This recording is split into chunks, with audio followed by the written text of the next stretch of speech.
पूर्ण परम ब्रह्म ज्योतिस्वर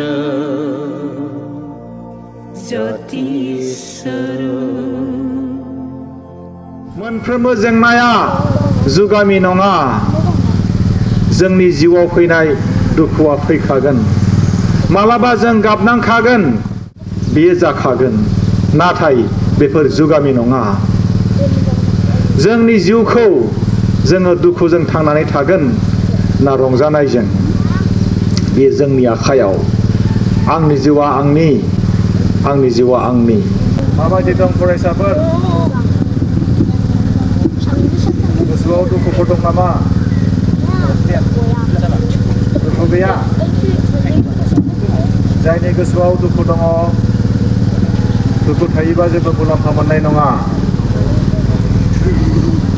जोंनि बे जिउनि समा जोबोरै गुसुंथार दुखु मोननायाव जोङो मानो समखौ खहा खालामनो नङा होनबा रंजानांगौ मिनिनांगौ मोसानांगौ मेथाइ खननांगौ खन्थाइ आवरायनांगौ मोजां मोजां जानांगौ लोंनांगौ देलायनांगौ गाननांगौ जोमनांगौ आबाद मावनांगौ बिदियावसो जोङो समखौ बाहायनांगौ जोबोरै मोनसे गोजोनथाव थासारि थुलुंगाथाव थासारि गेरुवा दख'रा दुलाराय ब्रह्म धोरोम लाइमोन आफादजों मावफुंजानाय गरायबारि ब्रह्म मन्दिराव सोलोंथायारि सांग्रांथि मेल खुंनाय गेरुवा दख'रा दुलाराय ब्रह्म धोरोम लाइमोन आफादनि मानगोनां आफादगिरि रमेन ब्रह्म बाबा नेहाथारि धिजेन ब्रह्म बाबा जोंखौ लामा दिन्थिगिरि जोंनि प्रसारक बाबामोन आरो जोंखौ जोनोम होगिरि आइमोन आरो साफ्रोमबो फरायसुला फरायसुलि नोंथांमोन थैनोखौ सोर लुबैदों सोर थैनो लुबैयो दे आखाइ थिखां थैनोखौ सोर लुबैयो रावबो थैनो लुबैया नङा होनबा रावबो थैनो मोजां मोना जोंनि जिउनि थांखिया थैनायबो नङा इसोरा जोंखौ खेबसेल' जोनोम होयो जोंनि जिउआ थरथिंसेल' बे जिउखौ जोङो रावनिफ्रायबो जोङो बायनानै मोननाय नङा बिबायनानै जोङो मोननाय नङा इसोरखौ खुलुमनानै जोंनि जिउखौ जोङो मोननाय नङा गाबब्लाबो दुखु मोनब्लाबो जोंनि जिउखौ जोङो मोननाय नङा जोंनि जिउआ जोबोरै बेसेन गोसा आं गाबोन थैयोब्ला आंखौ सावगोन आंखौ फबगोन नाथाय आंखौदि सावगोन आं जेबो आन्दाज मोननाय नङा आंखौदि फबगोन आं जेबो आन्दाज मोननाय नङा आं गोथै जागोन आंनि मेगना मोसेबगोन आंनि खुगाया बन्द जागोन आंनि आथिं आखाइ मोदोम गासिबो जिउ गैयै जागोन गोथै जागोन बयबो बेखौ आन्दाज मोनदों जों थैयोब्ला मा जायो बेनिखायनो थैनायनि सिगां जोङो रंजानांगौ रंजानायनि डेफिनेशना मा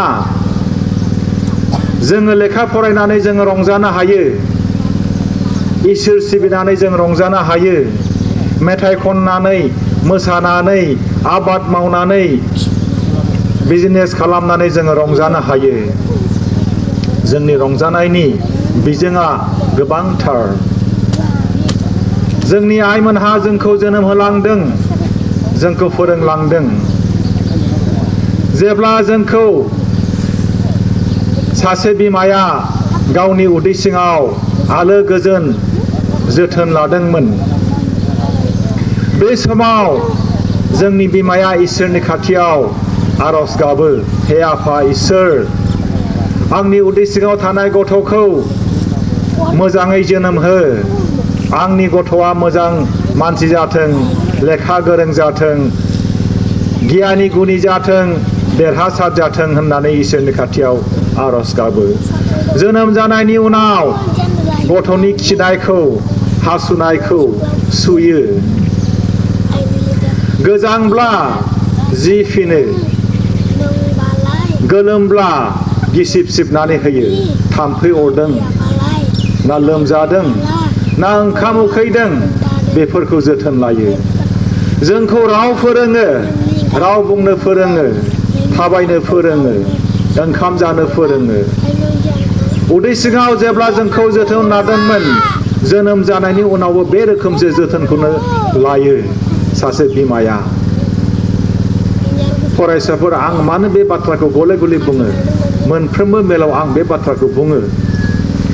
जोंनि बिमाया जोंखौ थगायाखै, बिसखौनो गाइखेर होननानै दौवाखै जोंनो। नंखायखौ नंगौ होननानै बुङाखै, नंगौखौ नंगौ होनदों। गावनि गाइखेरखौ जोंनो दौदों, जोंखौ गेदेर गोलाव खालामदों। गाज्रि राव बुंनो जोंखौ फोरोङाखै, गाज्रि खामानि मावनाङा होननानै जोंखौ फोरोंदों। लेखा फरायनो, मोजां बाथ्रा बुंनो जोंखौ फोरोंदों जोंनि बिमाया। बेनिखायनो जोंखौ जिहेतु बिमाया थगायाखै, जोंबो जोंनि बिमाखौ थगायनो नाङा। फरायसाफोर, बे बैसोआव गोसोआ दिदोमै थाया। खायफा आंखौ नायदों, खायफानि गोसोआ रौतायाव थांदों, खायफानिया क'क्राझाराव थांदों, खायफानिया बै फोथाराव थांदों, खायफानिया कलेजाव थांदों। गोसोआ बिब्दिनोखा, दलद थाया। नाथाय जोङो बुजिनांगोन, जोंनि गोसोखौ जोङो हमथानांगोन। जोंनि गोसोआव गाज्रि साननाय फैखागोन, रावबो हमथानो हाया। नाथाय बे गाज्रि साननायखौ जोङो मावनाङा। दा माव। गोसोआव गाज्रि साननाय फैनो हागौ, बेखौ जों मावनानै दिन्थिनाङा, बेखौ जोङो हमथानांगोन। लाइमोन बैसोआव बारनाय बारहुंखा रावबो हमथानो हानाय नङा, फैखागोन, नेचारेलि फैखागोन बियो। नाथाय बेखौ जों एडुकेट खालामनांगोन, ट्रेन खालामनांगोन, जों फोरोंनांगोन। माबायदि जोंनि बिरबायनाय गोसोखौ, उरां फारां गोसोखौ जों बोरै हमथानो? लेखा फरायनानै, खन्थाइ लिरनानै, मेथाइ खननानै, इसोर सिबिनानै जोंनि उरां फारां जानाय गोसोखौ जोङो हमथानो हायो। फरायसाफोरनि गेजेराव मास्टार डिग्री फरायनाया साबेसे दङ? दं नामा? कलेज फरायनाया साबेसे दं? आखाइ थिखांलाय अननानै। कलेज फरायनाय सासे, सानै, साथाम, बुरजा दंथारो, बुरजा दंथारो। कलेज फरायनाय, हायार सेकेन्डारिनिफ्राय लानानै, नङा होनबा? मेट्रिक होनो गोनाङा साबेसे दङ? सासे, सानै, साथाम दङ। आरो गासिबो हाइ स्कुलाव फरायजोबनाय, खायफा प्राइमारियाव फरायनाय, गासिबो फरायनाय। आङो गले गले बुंगोन, लाइमोन बैसोनि जेंनाखौ जोङो बोरै सुस्रांनो? सोरनिबा सायाव जोङो सोनारगोन ना इसोरखौल' जोङो इसोरखौल' जोङो सिबिबाय थागोन? जोङो मा मावगोन? आंनि जिउआ आंनि, नोंसोरनि जिउआ नोंसोरनि, नंगौना नङा? आंनि जिउआ आंनि, नोंसोरनि जिउआ नोंसोरनि। आंनि जिउखौ थांनानै थानायाव आं सोरनिबा सायावल' सोनारगोन नामा? आं ओंखाम उखैयोब्ला, आं दै गाङोब्ला सोरनिबा सायावल' आङो सोनारगोन नामा? दै गाङोबा आं लोंनांगोन, ओंखाम उखैयोबा आं जानांगोन। माबा मोनसे दुखु जादों होननानै गोसोम खोमसि खथायाव मेगन मोदै हुगार हुगार गाबोब्ला माबा मोनसे मोनगोन नामा? जेबो मोननाय नङा, जेबो मोननाय नङा। बारहुंखाखौ नुबाय नोंसोर बयबो? नुदों? बारहुंखाया माब्ला फैयो बुंस'नो हाया, नाथाय दसेल', नङा होनबा? सारअन्थाइबो फैयोना जोंनि बुहुमाव? सारअन्थाइयाबो दसेल'। बांग्रिं फैयोना? बांग्रिङाबो दसेल'। दैबाना फैयोना? दैबानायाबो दसेल'। जेसेबांखि गिदिर जेंना जोंनि बे मुलुग संसाराव फैया मानो, दसेनि थाखायल'। कर'ना भाइरास फैदों आरो थांदों। मोनफ्रोमबो जेंनाया जुगामि नङा। जोंनि जिउआव फैनाय दुखुआ फैखागोन। माब्लाबा जों गाबनांखागोन, माब्लाबा जों रसा नांगोन, माब्लाबा जों दै गांगोन। बेयो जाखागोन नाथाय बेफोर जुगामि नङा जोंनि जिउखौ जोङो दुखुजों थांनानै थागोन ना रंजानायजों बेयो जोंनि आखायाव आंनि जिउआ आंनि जिउआ आंनि आं मा जानो गोसो बेखौ आं जानो हागोन रावबो आंखौ हमथानो हानाय नङा आं गाइखेर लोङो सानसेयाव सेरसे रावबो आंखौ हमथानो हाया आं दै गुदुं लोंनानै मोजां मोनो रावबो आंखौ हमथानो हाया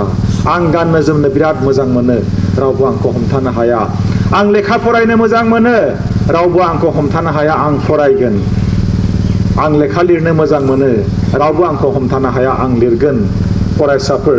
दिनैसिम आं 14 गां बिजाब लिरबाय नैबे आखाइजोंनो आं 14 गां बिजाब लिरबाय रायजो राजाफोरनि अननायजों आइ आफानि थुलुंगाजों इसोरनि बोर मोननायजों फरायसाफोर मिथिगौना 2020 मायथाइयाव भारत सरकारनिफ्राय आं साहित्य एकाडेमि बान्थाबो आं मोनखांबाय बेखौ आङो मानो बुंदों फरायसाफोरनो लामा दिन्थिनो आङो बुंदों बेयाव आंनो 50,000 थाखा आंनो होदों भारत सरकारा बे बान्थायाव दङ 50,000 गथ'फोरनि थुनलाइ लिरनायाव 50,000 थाखाजों सार्टिफिकेटजों आङो मोनदों फरायसाफोर दा हरनिफ्राय बयबो फरायसाफ्रा खन्थाइ मोनसे मोनसे लिरनो सोलों सोर खन्थाइ लिरो देलाय लिरो नामा सोरबा खन्थाइ आवरायनो सोर मोजां मोनो रावबो मोजां मोनथ्रा मेथाइ खननोलाय मेथाइ लिरनोलाय दा हरनिफ्राय सोरबा सासेया खन्थाइ लिरनो जागायजेनदो दा हरनिफ्राय सोरबा सासेया रायथाइ लिरनो जागायजेनदो दा हरनिफ्राय सोरबा मेथाइ लिरनो सोलोंजेनदो जागायजेनदो 30 दिननि उनाव 30था मेथाइ जागोन 30 दिननि उनाव 30था खन्थाइ जागोन 30 दिननि उनाव 30था थुनलाइ नोङो सोरजिगोन नोंनि फरायनायजों लोगोसे नोङो गुबुन मोनसे एक्सट्रा खामानि मावदों नोंनि थुनलाइ सोरजिनायाव जोंनि बर' बिमानि मेगनाव रंजानायनि मोदै गगोन नोङो थुनलाइ लिरोब्ला बर'नि राव थुनलाइखौ सिबिनाय जागोन नंगौना नङा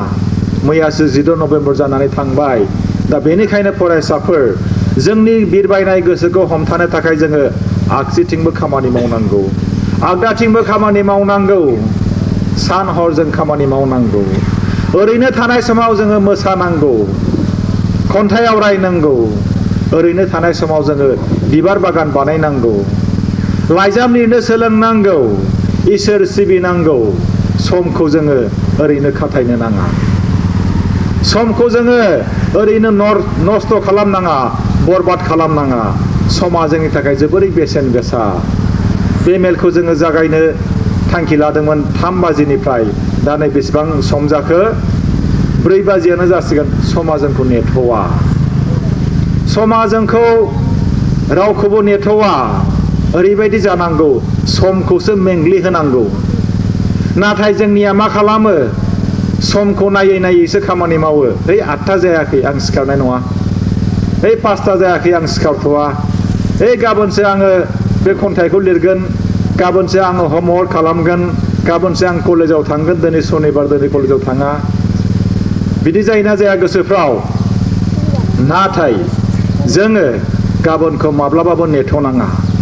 बिल गेट्सनि बाथ्रा आङो दिनै नोंथांमोननो फोरमायगोन बिल गेट्स बिराद धोनि मानसि बिथाङा ग्रेजुवेट जायाखैमोन बिल गेट्स बिथाङा जोंखौ बुंलांदों जे जोङो खाबुफोरखौ माब्लाबाबो जों नागारनाङा दा दिनै मोनसे गेरुवा दख'ना दुलाराय ब्रह्म धोरोम लाइमोन आफादा बिराद मोनसे खाबु मोजां खाबु जोंनो होदों बे खाबुखौ जोङो लायोब्ला जोंनि आखाया गोहो गोरा जागोन जोंनि आथिङा गोहो गोरा जागोन जोंनि मेगन खुगा गन्थं गोसो गोहो गोरा जागोन मानसिनि सासे गोरों मानसिनि मोजां मानसिनि फंसे रावा जोंखौ देरहासार खालामनो हायो जोंखौ मोजां खालामनो हायो जोंखौ गियानि खालामनो हायो जोंनो बोलो नांगौ जोंनि गोसोआव जोंनो बोलो नांगौ सासे रिपर्टारा बिल गेट्सखौ सोंदोंमोन सार नोंथाङा दि बिराद धोनि मानसि जाबाय बिनि सेक्रेटआ मा नोंथाङा मानो इसेबां धोनि जाखो बिल गेट्सआ रिपर्टारनो गावनि पकेटनिफ्राय चेक बुक बहननानै होबाय नै नोंनो बेसेबां थाखा नांगौ लिरनानै ला होननानै बुंबाय चेकखौ मिथिगौना चेक बुक बेंकआव फैसा बहननांगौब्ला बै चेक बुकजोंनो फैसा मोनो दा रिपर्टारा होनबाय नङा सार नोंथांनिफ्राय आं फैसा बियाखै आं लानाय नङा नोंथाङा दि बिराद धोनि जादों बेनि जाहोना मा बेखौसो आं सोंदों बिल गेट्सआ फिननाय होआखै आरोबाव खेबसेबाव जासिबावदों नैबे ब्लेंक चेक नोंनो बेसेबां थाखा नांगौ बेखौ नों लिरनानै ला होननानै बुंदोंमोन नाथाय रिपर्टारा बुंबाय नाङा सार अब्ला बिल गेट्सआ बुंबाय जोंनि दिनैनि लाइमोन समाजनि जेंनाया बेनो खाबु मोननायखौ लाया खाबुखौ नागारनाङा होननानै बुंदों बे चेकखौ नोंथांमोनहा लागौदा लायामोन दे सोर सोर लागौमोन आखाइ थिखांलाय सोर सोर लागौमोन आं हले लागौमोन आरे जासिनानैसो होदों नङा होनबा मालाय हिसाब गैयै थाखा फैसा दङ अननानै होदों आं लिरगौमोन लागौमोन आङो सोर लागौमोन दे रावबो लायामोन दिनैनि समाजनि जेंनाया बेनो माबा मोनसे खाबु मोनोब्ला खाबुखौ नेवसियो फरायसा समनि बे समा बिराद मोनसे गेदेरथार खाबु मानि खाबु खन्थाइ लिरनायनि खाबु लेखा फरायनायनि खाबु गियान आरजिनायनि खाबु खामानि मावनायनि खाबु गावखौ मोजां मानसि खालामनायनि मोनसे खाबु नाथाय जोंनि फरायसाफ्रा लामा आन्दायो सम सम लामा आन्दायो गादलिनानै गोलैयोब्ला हारसिं सिखारालासिनो बे होसोख्रावो आंखौ बासायफै होननानै नाथाय नोंथांनि बे गाबज्रिनायखौ रावबो खोनासंनाय नङा मिथिगौना फरायसाफोर जों जुदि मददनि थाखाय जों होसोख्रावोब्ला रावबो जोंखौ बासायनो फैनाय नङा जोंखौ बासायनाय बिबाना 100% जोंनि आखायाव आंखौ बासायनाय बिबाना 100% आंनि आखायाव आं ओंखाम उखैयोबा आं जानांगोन होननानै दहायनो बुंदों आङो रावबो आंखौ मदद खालामनो फैनाय नङा नैबे समा बेबायदि नोंनि ओंखाम उखैनाय नोंनि गांनाय बेखौ नोंनो सुफुंनांगोन बेनिखायनो फरायसाफोर लामायाव गादलिनोब्ला हारसिंनो सिखारनो नाजा बेहेरबारियाव गाब्र'योब्ला हारसिंनो सिखारनो नाजा दिनै बे समाव ओरैबायदि मोनसे जादों ससियेल मिडियानि गेजेरजों सोरबा मेसेज हरलायनानै गोसो थोलायनाय जादों गोसो थोलायनायखौ मोनाब्ला गाज्रि थांखि लानानै बोरैबा जादों दुखुनांथाव सासे सेंग्राया मोजां मोनोमोन सासे सिख्लाखौ बे सेंग्राया सिख्लाखौ गारबाय सिख्लाया हरसे ओंखाम जायाखिसै हरसे उन्दुआखिसै साननै उन्दुआखिसै हप्तासे ओंखाम जायाखिसै बेनि मुलाम्फाया माबा मुलाम्फा मोनगोन नामा जेबो मुलाम्फा गैया सासे सेंग्राया थांदों 10 जन सेंग्रा दाबो दङ 100 जन सेंग्रा दाबो दङ नोंथांमोननि लाइनाव उन सेंग्राफ्रा लाइन फाथिगोन सेंग्राफोरनि बेलायावबो बिदिनो जादों सोरबा सेंग्राया सोरखौबा गोसो थोदों सोरबा सिख्लाखौ बै सिख्लाया गारनानै थांदों सेंग्राया बे एखे दुखुखौनो मोनदों सहायनो हायाखै गाज्रि थांखि लादों फरायनायखौ नागारदों बिनि मुलाम्फाया मा जेबो मुलाम्फा जानाय नङा आरो बिनि खहाया मा जागोन मिथिगौना जाय बिमाया जोंखौ जोनोम होदोंमोन बै बिमानि बिखाया गावगोन बिमानि मेगननिफ्राय दुखुनि मोदै गगोन बिमाया सिगाङावनो उदै सिङाव थानाय समाव इसोरनि खाथियाव आरज गाबदोंमोन आंनि फिसाया लेखा गोरों जाथों होननानै बिमाया जोंखौ थगायाखैमोन नाथाय जों दिनै बिमाखौ थगायनो थांगासिनो दङ जाय फरायसाया बिमाखौ थगायगोन बिफाखौ थगायगोन गोसोआव लाखि बिनि फिननायखौ मोनगोन बिनि फिथाइया गोखा जागोन फरायसालियाव थाङाखैबा थाङाखै होन कलेजाव थाङाखैबा थाङाखै होन ओंखाम उखैदोंबा उखैदों होन नाथाय फरायसालियाव कलेजाव थाङालासिनो थांदों होननानै थगायनो नाङा साइकोलजिकेल बेयाव साइन्टिफिक बेयाव मोनसे खारन दङ स्पिरिचुवेलिटि बेयाव दङ फरायसाफोर गाबोननि बाथ्राखौ जोङो मानो साननांगौ गाबोन आं प्रफेसर जागोन ना डक्टर जागोन बेखौ सानहाबबाय थानायनिबो सम नङा बियो today is the best time to live to survive. दिनैनि बे समानो साबसिन सम गाबोनबा मा जागोन सोर बुंनो हागौ जेबो बुंनो हाया सासे माहाजोन बिराद थाखा दङ बेनि थाखाया बेसेबां बिनि गथ' गथायखौ बेसेबां जोलै जाहोनो हागोन बेखौ साननो थाखाय सासे चार्टार एकाउन्टेन्ट लेंहरदोंमोन सासे धोनि मानसिया चार्टार एकाउन्टेन्टखौ मिथिगौ ना हिसाब किताब खालामग्रा अडिट खालामग्रा सोरखारि मानसि सार्टिफिकेट गोनां डिग्री गोनां बिथाङा फैबाय माहाजोननियाव माहाजोना होनबाय आंनि एकाउन्टआव बेसेबां थाखा दङ आङो बेसेबां जोलै जाहोनो हागोन नों हिसाब खालाम चार्टार एकाउन्टेन्टआ हिसाब खालामनानै मोनबाय बे माहाजोना जयै 7था जोलै 7 जेनेरेशन ओरैनो जाहोनो हागोन बिनि फिसानि फिसा 7था जेनेरेशन जेबो मावालासेनो सान हर उन्दु जानो हागोन ओरैबायदि थाखा दङ नाथाय बै माहाजोननि गोसोआव मोनसे बाथ्रा फैबाय 8था जेनेरेशना मा जागोन 9थि जोलैया मा जागोन बेखौ बे सिन्था खालामबाय मोनसे जायगायाव सासे बिराद गियानि मानसि दंमोन चार्टार एकाउन्टेन्टआ होनबाय नोंथाङा बै गियानि मानसिनाव थां बेनाव एडभाइस लाहैथां बै धोनि मानसिया थांबाय धोनि मानसिया थांनानै गियानिनाव सोंहैबाय महापन्डितनाव सोंहैबाय हे आफा इसोर होननानै खुलुमहैबाय आंहा मोनसे जेंना जादों आंहा बिराद थाखा फैसा दङ आङो आंनि 7था जोलैफोरखौ आङो आलो गोजोनै आं जाहोनो हागोन खामानि मावालासिनो नाथाय 9था जोलैखौ आं मा खालामगोन आंनि 9था जोलैया बै फिसानि फिसाया मा मावनानै जागोन आंनि थाखाय जोबहैगोन अब्ला गियानि मानसिया बुंबाय नों खामानि मोनसे माव बै गामियाव सासे बुरि थायो दुखिया मानसि थायो बेनो नोङो माइरं बस्थासे हैथां लोगो बियो माइरं बस्थासे हैबाय आइ होननानै खुलुमहैबाय आइ नोंथांनिसिम आङो दिनै मोनसे बस्ता माइरं लाबोदों दाहाय बेखौनो संजा बुरि मानसिया होनबाय नाङा नोंनि माइरं बस्थासेखौ आंनो नाङा आं दिनैनि ओंखामखौ आं जाखांबाय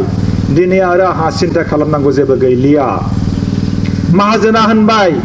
गाबोननि थाखाय समफोरनि थाखाय बेखौ नों लाखि मास मोनसेनि बारा बे माइरंखौ जानो हागोन बुरिया होनबाय गाबोननि बाथ्राखौ आं जेबो सिन्था खालामा समफोरनि बाथ्राखौ आं जेबो सिन्था खालामा नोंथांनि माइरंखौ आंनो नाङा इसोरा आंनो आखाइ होदों इसोरा आंनो आथिं होदों खुगा होदों मेगन होदों गन्थं होदों बेखौ लानानै आं खामानि मावगोन गाबोननि थाखाय आं जेबो सिन्था खालामा बे बाथ्राखौ होनबाय बिनि फरा लेसन मा जागोन जोंखौ फोरोंदों गाबोननि थाखाय जोङो सानहाबनांगौनि जेबो गोनांथि गैया बे बाथ्राखौ बुंदों जोंनो जिउल' नांगौ जिउ थायोब्ला आथिं आखाइ थायोब्ला जोङो गाबोननि थाखाय गाबोन जों सिन्था खालामनो हागोन आरो दिनै जुदि मोजां मावदोंब्ला दिनैनि मावनाया बे इनभेस्टेड जानानै थागोन बेयो जमा जानानै थागोन बेखौनो आं गाबोन जानो हागोन बुजिदोंना बेनिखायनो गाबोननि बाथ्राखौ साननांगौनि इसेबां गोनांथि गैया today is the best time दिनै खन्थाइ लिर बे खन्थाइया गाबोनबो थागोन नंगौना नङा गाबोन लिरगोन होननानै थागोन गाबोनबा नोङो थैगोन ना थांगोन थैयोबाथ' गैलालाय नङा होनबा नों जुदि दिनैनो खन्थाइखौ लिरोब्ला जोङो बुंनो हागोन नै बियो उमुगनि खन्थाइमोन मानसिया थैलांबाय बे रोखोमनि जोङो बुंलांनो हागोन बे खन्थाइयाव मा लेसन दङ मा फरा दङ मा गियान दङ बे गियानखौ लानानै जोङो थुलुंगाखांगोन बयनिबो लेखा लिरनाया मोनसे गियानजों बुंफबनाय बे गियानखौनो जोंनो नांगौ थोजासे जोंनो नांगौ जेरावखि थाङा जों गियान बुथुमो दासिमबो जों मेल मिटिङाव मानसिफोरनि लेक्सारखौ खोनासङो आं खोनासंनो बिराद मोजां मोनो लेखा फरायनो बारा मोजां मोना आङो एसेल' फरायो आङो मालाला इउसुफजाईनि बे बिजाबा आंनि थाखाय बिराद फेभारिट आंनि थाखाय इन्सपिरेसन आरो मालाला इउसुफजाईआ आंनि रल मडेल आइ एम मालाला होननाय मोनसे बिजाब दङ बेखौ दिनैसिम आङो आबुङै फरायजोबाखै बेनि गेजेर पेजखौ आं सानसेखालि फरायदोंमोन गेजेर खन्द'आवनो आङो मोनदोंमोन मालाला इउसुफजाईआ बुंदोंमोन आं लुबैयो गंफ्रोमबो नखर गंफ्रोमबो गामि गंफ्रोमबो लामा गंफ्रोमबो समाज गंफ्रोमबो हादोराव गोजोन खौसेथि आरो जौगानाय फैनांगौ होननानै बिथाङा बुंदोंमोन बेसेबां थुलुंगाथाव जेब्ला उग्रपन्थीया मालाला इउसुफजाइखौ खर'आव गुलि गावदोंमोन बे समाव मालाला इउसुफजाइया थैनाय बादि जादोंमोन बिथांखौ हस्पिटालाव लांबाय हस्पिटालाव बेसेबांबा गोबाव गोग्लैसोनानै थाबाय हस्पिटालनिफ्राय बिथाङा हुस मोनखांबाय हुस मोननाय लोगो लोगो बिथाङा बुंबाय हे आफा इसोर आल्लाह थेंक इउ गड थेंक इउ आल्लाह होननानै बुंबाय नोंथाङा आंनि जिउखौ बासायबाय नोंथांनि सिगाङाव आं जारिमिन मोनसे सुजुगोन उग्रपन्थीनि थरसे गुलिखौ आं गिया बेबायदि बाथ्रा बिथाङा बुंबाय उग्रपन्थीया मालाला इउसुफजाइखौ मानो खर'आव गुलि गावदोंमोन मिथिगौना फरायसाफोर मिथिया मालाला इउसुफजाइया सासे मुस्लिम सिख्ला बिथाङा लुबैदोंमोन गासिबो गामिनि उन्दै उन्दै हिन्जावसाफ्रा लेखा गोरों जानांगौ बिथाङा लेक्सार होदोंमोन बिथाङा खामानि मावदोंमोन फरायसाफोरखौ आखाइ हमै हमै स्कुलाव लांदोंमोन गोरों खालामनो नाथाय उग्रपन्थीया बिथांनि खामानिखौ मोजां मोनाखैमोन उग्रपन्थीया सानदों जे हिन्जावसाफ्रा लेखा गोरों जानो मोना हिन्जावसाफ्रा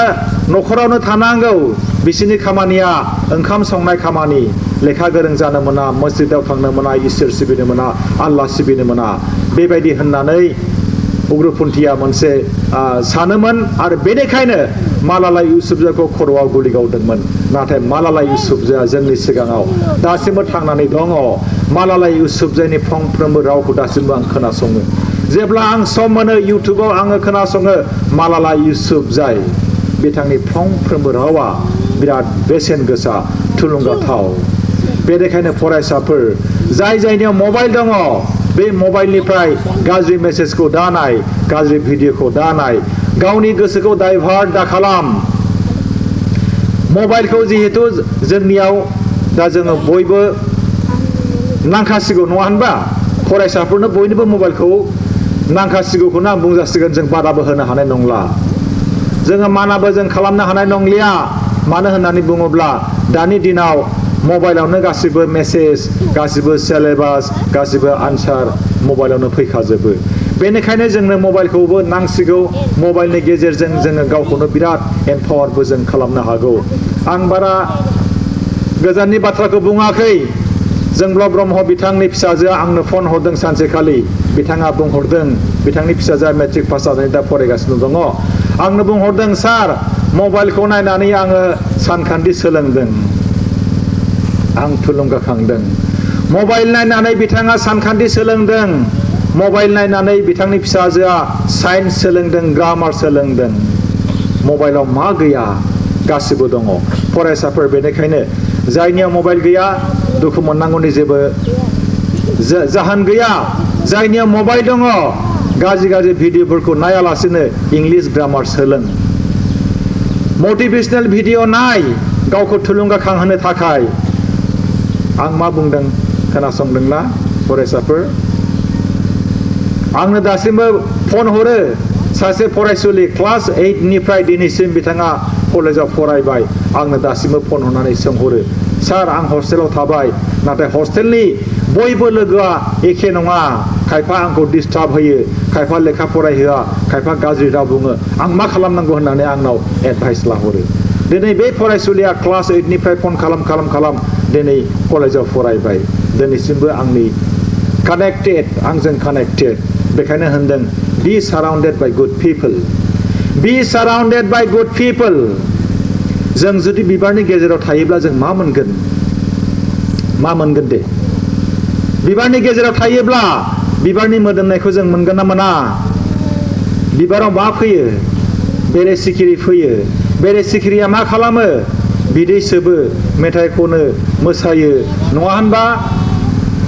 बिबारनि गेजेराव थायोब्ला जोङो मेथाइ सुजुनो हागोन खन्थाइ सुजुनो हागोन बिबारनि मोदोमनाया जोंखौ बिराद थुलुंगाखांहोगोन जोंनि बेमार आजारा गोजानाव थांगोन जोंखौबो समायना नुगोन बेनिखायनो बुंदों बी साराउन्डेड बाय गुड पिपल गाज्रि लोगोनिफ्राय गोजानाव था मोजां मानसिजों लोगो जा जोंनि लोगोफ्रा दाबो दिल्ली मुम्बाइ आमेरिकायाव थायो जों दाबो गाराखै कलेजाव फरायनाय सेंग्रा सिख्लाफ्रा दाबो आंनो फन हरो आंबो बिसोरनो हरो जों मोजां गाज्रि रायलायो गोसोआ गोजोनो गोसोआ बिराद थुलुंगाखाङो बेनिखायनो आं बुंदों जोङो बयबो गोरों मानसिजों मोजां मानसिजों लोगो जानो लाजिनाङा गिनांगौ गोनांथि गैया सासे मानसिनि गोरों मानसिनि फंसे रावा जोंखौ देरहासार खालामनो हागौ अख्राङाव सोर बिरनो लुबैयो अख्राङाव सोर बिरनो लुबैयो रावबो लुबैया लाजिनानै खिन्थायाखै सोरबा नङा होनबा आखाइ थिखांनो देलाय आं हले लुबैयो अख्रां सा बिरनो लुबैयो अख्रां सा बिरनो लुबैयो आङो नोंथांमोनहा सोर लुबैयो रावबो लुबैया लुबैयो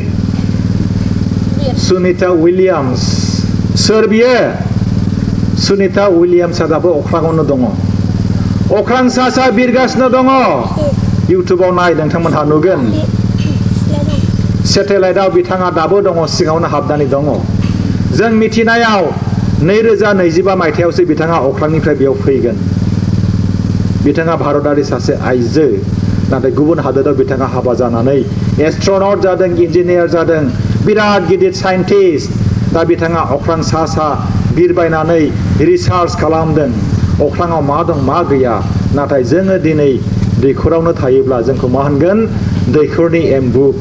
होनगोन ना होना दैखरनि एम्बु जानो मोजां मोनो नामा जोंनि बर' आइमोनहा आफामोनहा बेसेबां दिन थास' आथिं फाननानै जागोन बिराद गिदिर मोनसे कुइसन बियो जोंनि आइमोनहा बेसेबां सान दिंखिया मुथासे फाननानै जागोन बिराद गिदिर मोनसे सोंलु जोंनि बर' हारिया राजा फोलेरनि मोनसे फोलेर नंगौना नङा जोंहा राजा दङमोन जोंहा रायजो दङमोन बेनिखायनो जोंनि बर'फ्रा गलाम जानो समाया सोरनिबा लेबार जानो समाया जों आबाद मावनांगौ दिंखिया मुथासे फाननानैबो जों माहाजोन जानो हायो थास' आथिं मुथासे फाननानैबो जों माहाजोन जानो हायो नाथाय जोङो नैबेखौ साननो बाहायनो जोङो रोंनांगोन जोंनो गियान नांगोन जोंनो सोलोंथाइ नांगोन जोङो जुदि दिंखिया मुथासे फाननानै 10 थाखा मोनोब्ला 10 थाखानि फिथा साहा लोंनानै फैयोब्ला फैसायालाय बहाथो थाखो गैला नङा होनबा आंहा दाबो गोसोआव दङ जोंनि गामियाव ओरैबायदिमोन आसुनि बोरमा आसुनि हांसो सिथारनानै फानो हांसो सिथारो बोरमा सिथारो फैसा होनाङा आसु माइ ओंखारोबा बैयावसो हैनांगौ 3-4 मास बाखि बेसेबां दुखुनांथाव जोंनि साननाया बेसेबां फिसा जोङो 3-4 मासनि सिगां बोरमा सेरसेखौ जाखाबाय आसु ओंखारनाय लोगो लोगो फैसाखौ हैनांसिगौ आसु माइनायाव आबाद मावनायाव बा जिखुनु माइ आबाद मावनायाव बेसेबां खस्थ' जायो मिथिगौ ना आं मोजाङै मिथिगौ आंबो हालेवोमोन बेखायनो मोजाङै मिथिगौ उन्दुनायफ्रा आद्रा जायो 3टा 4टायावनो सिखारनानै अखा सिजानानै सान्दुं थिखा थिखि थाम्फै अरजानानै गोबोरखि बारियाव आथिंजों गानानै मोसौखौ लाबोनानै हालेवहैयो बेसेबां खस्थ' नाथाय बोरमायाथ' जाखाबाय सेरसे जानानै दंखायो हांसो मासे जानानै दोनखादों बेनि फिथाइया बहा थाखो जोंदि एसेबां खस्थ' खालामदों बेनिखायनो जोङो बुंदों बर'फ्रा जौ फाननानै गाइखेर बाय जौ फाननानै गाइखेर बाय नाथाय जोंनि गेजेराव मा जागासिनो दङ गाइखेर फाननानै जौ बाय बिदिसो जागासिनो दं नङा होनबा जोंनि गेजेराव जोंनि समाजाव बेबायदिनो जागासिनो दङ गाइखेरखौ फानबाय जौआ पलिथिन बेगाव लानानै फैबाय मा जाखो बेलाय जौखौ फान गाइखेर लाबो गाइखेर लों मेलेम जागोन गाइखेर लोङोब्ला देहाफ्रा मोजां जागोन साननायफ्रा मोजां जागोन जोंनि उदैया जुदि खालि थायोब्ला साननायफ्राबो जोंना हेब्रे माब्रे जायो बेनिखायनो इसोरा जिहेतु जोंनो गोथाव गोबाब गोदै एसेबां मोजां मोजां होदों मा गैया थालिर थाइजौ मा गैया दे बुं दे जोंनियाव गासिबो दङ एसेबां मोजां मोजां आरो मैगंफ्राबो हिसाब गैयै दङ बेफोरखौ जोङो जानो रोंनांगोन फरायसाफोर दिनै जोङो गावखौनो बिराद गोहोगोरा पावारफुल साफा साफा फरायसा महरै गायसननायनि सम आंनि जिउआ आंनि नोंनि जिउआ नोंनि फैसा खामायनो लुबैना लुबैया फैसा नांगौना नाङा मबाइल नांगौना नाङा बयनोबो नांगौ नङा होनबा नांगौ नाथाय खुगा सिनानै थाबाय था मोनगोन नामा मोननाय नङा जों माबायदि मोनगोन थाखा फैसाखौ लेखा फरायनांगोन जों नङा होनबा लेखा फरायोब्ला जोङो बिजनेस मावनानैबो जों फैसाखौ जों मोननो हागोन आबाद मावनानै जों फैसा जों मोननो हागोन साख्रि मावनानै जों फैसा जों मोननो हागोन नाथाय जोङो लामा आन्दायनाङा फरायसाफोर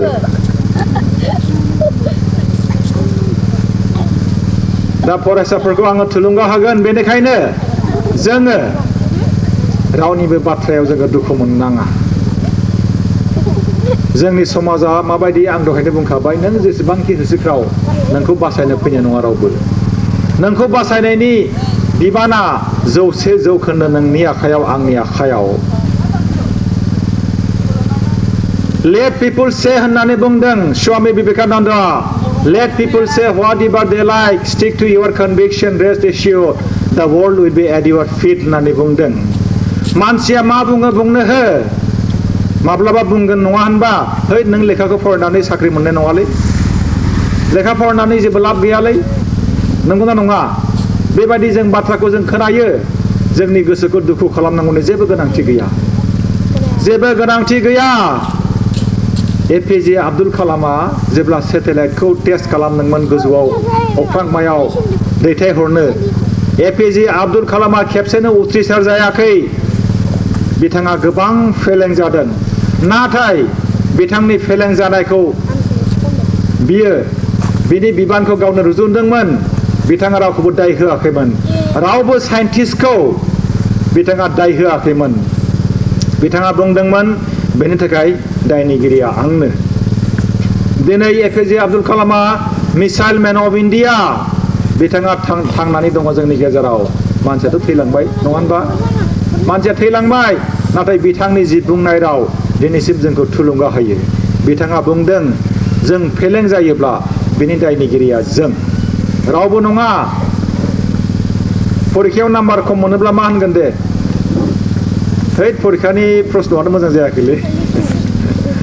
परिखानि प्रश्न दानग्रायानो मोजां नङामोनलै नङा आरो थाखोआव लेट फैयोब्ला फोरोंगिरिया सोंगोन ना मानो लेट फैखो है आइयानो ओंखामखौ थाब सङाखैलै होनगोन ना होना आइयाथ' थाब सिखारनानै संखायो जोंनि बिमा बिफाया नाथाय जों मा खालामो दायखौ गुबुननियावसो जों हगारो नङा होनबा नाथाय बिदि नङा दायखौ जोङो लानांगोन गावनो गाव जों लानांगोन उन्दै फरायसाफ्रा खोनासंदों बिसोरबो मोजाङै खोनासंदों नै आङो मिथिनो मोन्दों सोरबा सिफुं ना मा सुयो होनदों सिफुं ना अके बयहाबो मोनसे स्किल्स थायो गोहो थायो सोरबा सिफुं सुनाय मैया आङो बिजनियाव मोनसे स्कुलाव थांदोंमोन आङो बेयाव सासे उन्दै गथ' ओरैबायदि मोजां सेरजा दामदों बियो उन्दै गथ'थार सेरजा आं सानबाय बे गथ'नि फिउचारा ब्राइट बे गथ'नि इयुना गोजोंथार लेखा फरायनायजों लोगोसे बिथाङा गावनि नामखौ गावनि सिनायथिखौ बिथाङा गायसननो हागोन बे सेरजायावनो बिथाङा गायसननो हागोन दा बेनिखायनो फरायसाफोर जोङो गावखौ सिनायनांगौ जोङो सोर आंनि आखायाव मा गोहो दं बेखौ आं सिनायनांगोन सोरबा जुदि जोंखौ गोदोनायाव सरसोमोब्ला नोङो डक्टर जानांगौ होननानै जानाय नङा नोङो इन्जिनियार जानांगौ होननानै बुङोब्ला जानाय नङा जुदि आंहा गोसो गैयाब्ला आंनि आखायाव मा गोहो दङ बेखौ लानानै आङो आवगायलांनांगोन जोंनियाव सुथुरा मानो गैया सुथुरा नैबे सिङावबो दङ मिथिगौना बे सिङावबो सुथुर बे सिंनि सुथुरखौ नों जुदि फेजेननो हायोब्ला बाहेरनि सुथुरा ओरैनो अट'मेटिक जेनखागोन बाहेरानि सुथुरखौ गिनांगौ जेबो गैया नाथाय नैबे गोसो सिङाव थानाय सुथुरखौसो जोङो गिनांगौ आंनि गोसोआव मा सुथुर दङ बानाया मोनसे सुथुर, गिनाया मोनसे सुथुर, लोरबां जानाय बे मोनसे सुथुर, गाबनाय बे मोनसे सुथुर, दुखु बे मोनसे सुथुर। जोंनियाव थोजासे सुथुर दङ, बिराद बुरजा सुथुर दङ,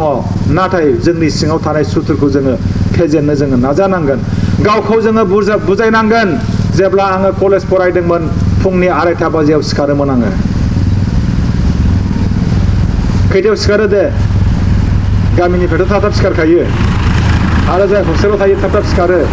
नाथाय कलेजाव फरायनाय सिख्लाफ्रा एसे अलसिया जायो नामा? हस्टेलाव एसे लेट सिखारो नामा? खारन कलेजनि हस्टेलावथ' बिदि बांद्राय स्ट्रिक्ट रुल गैया। स्कुलफोरनिया स्ट्रिक्ट रुल दङ। 4टायाव सिखारनांगौ, 5टायाव सिखारनांगौ। जेब्ला आङो मेट्रिक परिखा होनो गोनां बे समाव जोङो हाग्रा खारनानै उन्दुदोंमोन जोङो। फरायनो जों हायाखैमोन। बे समाव आन्दलन, पुलिसखौ जोङो गियोमोन, CRPFखौ जोङो गियोमोन। हाग्रा बारि जों खारनानै उन्दुयोमोन। अखानायै आथिङा नायजाला, बिराद गिदिर सिथर, लेवार अरनाया बेनो गाराय जादों।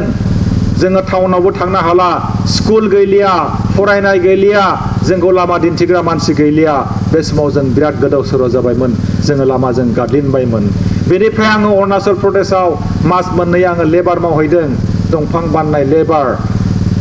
ट्राकआव बेलसाजों हाद्रि बाला दिखांनाय लेबार। बेनिफ्राय न'आव फैफिननानै आङो आरो मेघालयआव मास मोनसे हटेलाव आङो काप प्लेट सुग्रा जादों आरो मास मोनसे आं खैलाखनियाव खैला जावदों। आङो लामा गादलिनदोंमोन, आंनि थांखिनिफ्राय आङो दोरोददोंमोन, आं गावखौनो सिनायनो हायाखैमोन। नाथाय आंनि आफाया आंखौ फंसे राव होननानै दोनदोंमोन। बे रावानो जाहैबाय मेट्रिक पास जायाब्ला मानसि जानो हाया होननानै आंखौ बुंदोंमोन। गुबुननि थाखाय नङा, आंखौल' बुंदोंमोन। नाथाय मेट्रिक पास जायाब्लाबो मानसि जानो हायो, बिजनेस मावनानै थाखा फैसा खामायनो हायो, आबाद मावनो हायो। नाथाय आंखौल' बुंदोंमोन। आफानि बै रावा आंनि गोसोआव आरोबाव फैफिननायाव आङो मेघालयनिफ्राय फैफिननानै आङो परिखा होबाय, पास जाबाय, हायार सेकेन्डारिखौ आङो बेलेगाव फरायबाय। बै समनिफ्राय आङो न'आव थांफिनाखै आङो। आरो जेब्ला आं डिग्रियाव फरायो, डिग्रियाव आंनो बेस्ट स्टुडेन्टमोन। I was the best graduate in my college 1996 Biswanath college, Biswanath सारियालि। आं बयनिख्रुइबो बांसिन नाम्बार मोननो हादों। आर्ट्सआव फुरा कलेजावनो बयनिख्रुइबो बांसिन नाम्बार मोननो हादों। बे समाव आं ओरैबायदिमोन, आङो 1 सेकेन्डबो आङो क्लासाव लेट जाफेरामोन, माब्लाबाबो आङो एबसेन्ट जाफेरामोन, खुनु दिन रेकर्ड गैया। न'खौनो आं गोसोखाङोमोन। फोरोंगिरिफ्रा आंखौ बिराद मोजां मोनोमोन। सात्रफ्रा, हारसा सिख्लाफ्रा आंखौ दुगामारा होनोमोन। मानो दुगामारा होनोमोन मिथिगौ ना? हारसा सिख्लाफोरनि मोखांखौ आं नायामोन जेब्ला आं कलेज फरायोमोन। आंहा गिनाय दंमोन गोसोआव मोनसे, हारसा सिख्लाफोरनि मोखांखौ नायोब्ला गुफुर गावदों ना बिसोरनि मोखाङाथ'। आं जुदि गोसो थोफ्लाङोब्ला आंनि फरायनाया जोबस्रांनो हागौ होननानै आं नायामोन। सासे लोगोआ आंखौ बुंबाय, नोंखौ हारसा सिख्लाफ्रा बिराद दुगा होनोलै होननानै। मानि थाखाय? बिदि नोङो मोखांखौनो नाया होननानै। आंनि थांखिया जाहैबाय आङो ग्रेजुवेट खालामनांगौ, BA पास खालामनानै आङो MA फरायगोन होननानै आंहा मोनसे थांखि दंमोन। आङो ग्रेजुवेट जानानै आङो गुवाहाटी इउनिभारसिटियाव आङो जेनेरेल खथायाव आङो एडमिसन मोनदों। 7 नाम्बार सिरियालाव 7 नाम्बार सिरियालाव आङो एडमिसन मोनदों। ST आङो, नाथाय ST खथायाव नङा, आंहा बेयाव डेट गानाय दङ। बेनिखायनो फरायसाफोर, नाथिं इज इम्पसिबल।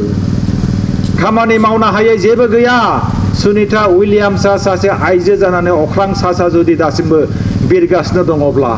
जों मानो हाया? जों अख्रां सा थांनो हाया जानो हागौ, अरुणिमा सिन्हा बायदि जों माउन्ट एभारेस्ट गाखोनो हाया जों जानो हागौ। नाथाय जोंहाबो मोनसे गोहो दङ। जोङो थुनलाइगिरि जानो हायो, जोङो गोरों बिहामजो जानो हायो, हायोना हाया? बिजनेसमेन जानो हायो। लेखा गोरों बिहामजो मोनोब्ला बिखुनजोफ्रा बिराद खुसि जायोना जाया? जायो। बेनिखायनो जोंनि थांखिया बिराद गिदिर जानांगौ, बुरजा जानांगौ। आरो जोङो खेबसे गादलिननायाव, खेबसे मेट्रिक फेल जानायाव, खेबसे हायार सेकेन्डारि फेल जानायाव, खेबसे जुदि BAआव माबा मोनसे साबजेक्टखौ जोङो बेक मोनदोंब्ला दुखु मोननांगौ जेबो गोनांथि गैया, जेबो जाहोन गैया। नाथिं इज इम्पसिबल होननानै बुंदों। दिनै सुनिता उइलियाम्सआ न'खरखौ गारनानै समाजनि थाखाय गावखौनो दिन्थिहैदों बिराद गिदिर मोनसे हिस्ट्रि बिथाङा क्रिएट खालामदों जेरै अरुणिमा सिन्हाया थोंसे आथिंजों माउन्ट एभारेस्ट गाखोदोंमोन बिथांनि जि साक्सेस स्ट'रि अरुणिमा सिन्हानि रोजा रोजा बोसोरनि उनावबो गोजाम जानाय नङा अरुणिमा सिन्हाया जोंनि भारतनि सासे नेशनेल भलिबल प्लेयारमोन बिथाङा सानसेखालि ट्रेनाव दावबायनायाव गोदोनानि सनानि सेनखौ खोमानि गन्थंनि सनानि बै माखाफुल आरो खेराफोरखौ गाज्रि मानसिफ्रा सिख'नो नाजादोंमोन नाथाय अरुणिमा सिन्हाया गोसोजों गोसो बुंदोंमोन आं जेब्ला भलिबल गेलेयो आंनि आखाइनिफ्राय बलखौ आङो सुथुरनो होआ अब्ला आंनि गोदोनानि बै सनानि सेनखौबो आङो सुथुरनो होआ होननानै बिथाङा बिराद नारा नाथा नाजादोंमोन जायनि जाहोनाव डकाइतफ्रा बिथांखौ सिख'नो हायैनि थाखाय सनाखौ सिख'नो हायैनि थाखाय नाख्लायदोंमोन नाख्लायनायाव खारबाय थानाय ट्रेननिफ्राय गोग्लैनायाव अरुणिमा सिन्हानि थोंसे आथिङा थबस्र' दानस' जादोंमोन आरो गुबुन थोंसेया बायग्लिदोंमोन बिथाङा 7 घन्टा सानायजों गाबबाय थादोंमोन नाथाय बिथांनि आथिं थोंसे दानस' जानायाव बिथाङा गाबाखैमोन बिथाङा मिथिबायमोन बिथांनि थोंसे आथिङा गैलिया गुबुन थोंसे आथिङाबो बायग्लिबाय नाथाय बिथाङा जिउ दङ बिथाङा इसोरखौ आरज गाबदोंमोन हे आफा इसोर नोंथाङा आंनि थोंसे आथिंखौ लांफिनबाय नाथाय आं इसोरनि खाथियाव आरज गाबदों आफा इसोर नोंथाङा आंनि जिउखौ रैखा खालाम थोंसे आथिंजों आङो जारिमिन सुजुनानै नोंथांनो आङो दिन्थिगोन 7 घन्टा गाबबाय थानाय समावनो जायगानि मानसिफ्रा नुनानै बेखौ डक्टरनाव लांबाय डक्टरा आखाइ थिखांबाय बेखौ जों फाहामनो हाया होननानै गुबुन साबसिन डक्टरनाव लांबाय बै मेडिकेलाव बिथांखौ फाहामबाय थोंसे दानस'नाय आथिंखौ आर्टिफिशियेल आथिं सोनानै गुबुन थोंसे हारा बायग्लिनाय आथिंखौ लहानि रड सोनानै फाहामबाय बिथाङा डक्टरखौ साबायखर होनदोंमोन डक्टर साबायखर थेंक इउ डक्टर नोंथाङा आंनि आथिंखौ फाहामबाय नोंथांनि सिगाङाव आं जारिमिन सुजुगोन आङो माउन्ट एभारेस्ट गाखोगोन होननानै दिनै आं समाय लादों डक्टरा मिनिदोंमोन थोंसे आथिंजों माउन्ट एभारेस्ट गाखोनो हाया होननानै मिनिदोंमोन थिग बेबादिनो जोंनि समाजाव दङ जोंनि गोसोखौ बायग्लिहोग्रा मानसि दङ नाथाय अरुणिमा सिन्हाया गाबोनबो सिखारदों समफोरबो सिखारदों थाबायदों गेलेदों थाबायदों खारदों हाजो गाखोनो सोलोंदों सानसे समाव बिथाङा थोंसे आथिंजोंनो माउन्ट एभारेस्ट गाखोदों नोंथांमोनहा मिथिगौना माउन्ट एभारेस्टआ बेसेबां गोजौ 8,848 मिटार बेसेबांबा गोजौ हाजो थिखिनि बयनिख्रुइबो जौसिन हाजो थिखिनि जेब्ला बिथां अरुणिमा सिन्हाया माउन्ट एभारेस्ट गाखोदोंमोन बिथाङा लासै लासै गाखोनो गोनां जादोंमोन थोंसेल' आथिं थोंसे आर्टिफिशियेल बेजोंनो बिथाङा गाखोदोंमोन आरो ससे गाखोनानै बिथाङा जिरायनो गोनां जादोंमोन आरो ससे थांबावदों बिथाङा नुहैदों गोथै सह हाजो गाखोनायाव बिराद मानसि थैयो खायफा अक्सिजेन गैयालासिनो थैयो अक्सिजेन गैयियाव थैयो खायफा हार्ट फेल जानानै थैयो खायफा गोजांनायजों थैयो बिथाङा इसोरखौ बुंदोंमोन निमाहा बिदोंमोन आफा इसोर आंखौ निमाहा हो बे गोथैफोरखौ जोथोन लानो आङो हानाय नंलिया आं मानोना माउन्ट एभारेस्टआव गाखोनो आं थांगासिनो दङ देरहासारनि फिरफिला बिरहोनो आं थांगासिनो दङ ससे आरो थांबावबाय बिथांनि आथिं आखाया थद गैलामोन नाथाय बिथांनि गोसोआव मोनसे समाय दङमोन आङो थोंसे आथिंजों माउन्ट एभारेस्ट गाखोनानै जारिमिन सुजुगोन बिथाङा गाखोदों मोनसे जायगायाव बिथाङा आरो बांलादेशनि सासे गाखोगिरिखौ लोगो मोनदोंमोन बांलादेशनि गाखोगिरिया गोग्लैनानै थोर मावगासिनो दंमोन थैहां बरफहां बे समाव अरुणिमा सिन्हाया इसोरनाव आरज गाबदोंमोन हे आफा इसोर आंखौ निमाहा हो बांलादेशनि बे गाखोगिरिखौ आङो रैखाथि होनो हानाय नंलिया आंनि आखायाव सम गैया आङो माउन्ट एभारेस्ट गाखोनांगौ होननानै बिथाङा गाखोदों जोबथारनायाव बिथाङा देरहासार खालामदों गाखोनानै बिथाङा इन्डियानि फ्लेग भारतनि फिरफिला बेखौ बिथाङा बिरहोदों गावनि लोगोखौ बिथाङा बुंदोंमोन आंखौ भिडिअ खालाम आंखौ केमेरा खेब होननानै बिथाङा ओंखारबोदों गेजेर खन्द'आव बिथाङा हुस गैयि बादि जादोंमोन बिथांनि अक्सिजेनाबो जोबबायमोन नाथाय खाफाल मोजां लोगोआ बिथांनो अक्सिजेनखौ होबाय आरो लोगोनि अक्सिजेन होनायावसो बिथाङा गाहायाव फैनो हाबाय दिनै अरुणिमा सिन्हाया जों मिलियन्स एन्ड मिलियन्स मानसिनि थाखाय थुलुंगागिरि मटिभेटर इन्सपायरिं लेडि थोंसे आथिंजों मानसिया मा खालामनो हायो फरायसाफोर गोजांबाय नामा थाम्फै अरबाय नामा थाम्फै अरनायाव मानसिया थैया गोजांनायाव मानसिया थैया ओंखाम बोथिसे मोनजायाब्ला मानसिया थैया उत्तराखंडआव मा जादोंमोन मिथिगौ ना 40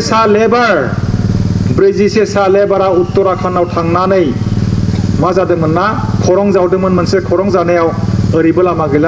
गैला बिसोर सिगाङावनो थादोंमोन गाबख्रावदोंमोन बिसोरो सासे लिडारा बुंबाय र' गाबख्रावनाङा जोङो समाजनि थाखाय खामानि मावदों जोंखौ इसोरा मदद खालामगोन जों रैखा मोनगोन लिडारनि बै बाथ्रायाव बिसोर गाबाखैमोन सानसे थांबाय साननै थांबाय सानथाम थांबाय ओंखाम मोनजायाखैमोन सोरां गैयामोन उन्दुनो जायगा गैयामोन 10 दिन थांबाय 12 दिन थांबाय 13 दिन थांबाय 14 दिन थांबाय 17 दिननि उनाव बिसोरो बाहेरायाव ओंखारबोबाय रावबो सासेबो लेबारा थैयाखै बेनिखायनो आं बुंदों बोथिसे ओंखाम मोनजायाब्ला मानसिया थैया नाथाय लेखा फरायाब्ला मानसिया गोथाङैबो गोथै जागोन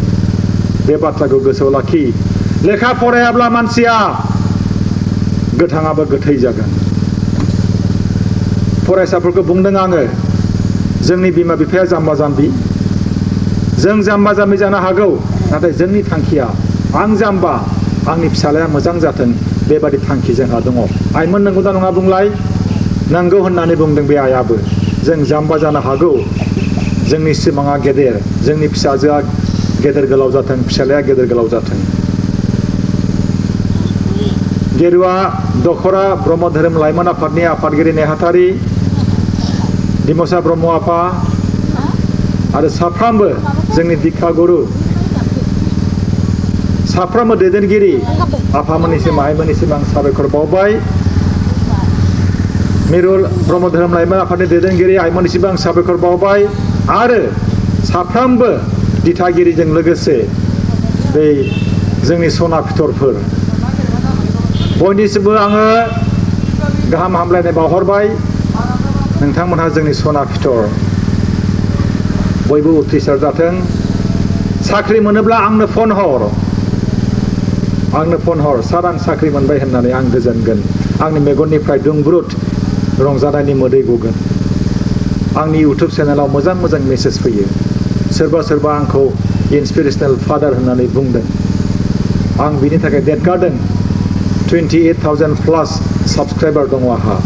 थारमाने आं बेखौनो बुजिगोन आंनि जि खामानि मावनाय बियो लाइमोनफोरखौ एम्पावार खालामदों होननानै आं बुजिगोन दिनैसिम 3-4 गाज्रि मेसेज फैदों आं बेयाव आरो बेखौ लोगो आं खोमोरखायो जेसेबांखि मेसेज मोजां सासे फरायसाया बुंदों जेब्ला बियो साख्रि मोनगोन बियो आंनि न'आव फैगोन आंखौ नागिर दासिमबो बे साख्रि मोनथ'वाखै आं मिजिंथिदों साख्रि मोनगोन आरो बे आंखौ नागिरनानै फैगोन खुलुमबाय गोजोन्थों बेजों लोगोसे आंनि बिबुंथिखौ फोजोबबाय